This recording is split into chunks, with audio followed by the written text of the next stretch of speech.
Hey everybody, KC here. So the New York Times had a really interesting story about the concert business, which has certainly been disrupted by the coronavirus because essentially there are no concerts. Anybody who is doing a summer concert tour, that's done. It's just not happening. One of the things that is happening as a result, though, is that artists are trying to figure out ways they can live stream. And there's lots of reasons for it, not the least of which is they're all sitting home and they'd like to stay connected with their fans because that's how you stay relevant down the road. And what's interesting is that as they're finding ways to live stream, the initial efforts kind of primitive. They've gotten a little bit more sophisticated in terms of lighting and in terms of sound. And they're also trying to figure out how to monetize it. Some of them are going on platforms that are trying to figure out how much they can charge. Some of them are looking for sponsors. Listen, monetizing it is important. Artists deserve to be paid for their work.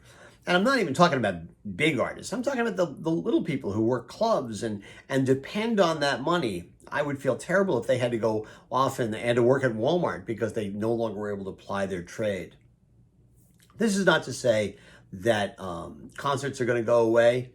Inevitably, when we're able to go back to concert venues, people are going to want to do it. I know my daughter today got an email from I don't know from who. About Maroon 5. Apparently they were selling advanced concert tickets for Madison Square Garden, September 2021. She was all over it, boy. I like that kind of confidence. I'm not sure I entirely share it, but I'm glad that she did it. But one of the things that I think is an important lesson from what's going on is the fact that these artists are not trying to replicate the experience, for by and large, of working in a large venue. They seem to understand intuitively, no matter what platform they're using, Zoom or whatever it happens to be, it's a much more intimate connection.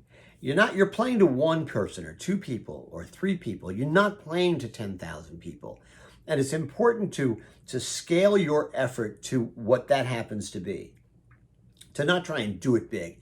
Do it small. Connect with the viewer in a very intimate way. And right, this is not just concerts. This is also happening in the conference business. I know it because I talk to a lot of people.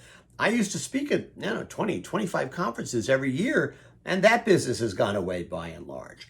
But what's interesting is that I am working with a number of people in terms of figuring out, okay, how do we not replicate the keynote experience? How do we reinvent the keynote experience? That's something that I know Michael Sansolo's doing.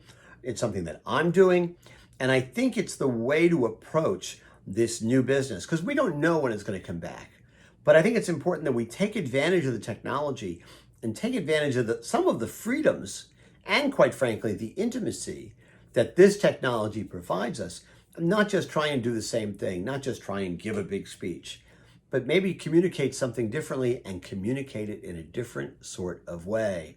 Hey, listen, that's one of the reasons that, I used to do videos like this once a week. Now I do them every day. And I did it largely because people say to me, we really like the videos because we're at home. We're working at home. We like connecting with you. We like feeling connected to you on a daily basis. And as long as you guys like that, that's what I'm going to do. Again, it's a great lesson for what's going on in the concert business, for the retail business, right? You don't try and reinvent the experience, but you take advantage of these new opportunities to reinvent yourself. It's not replication, it's reinvention. You got to embrace the new. Anyway, that's what's on my mind this morning. And as always, I want to hear what's on your mind.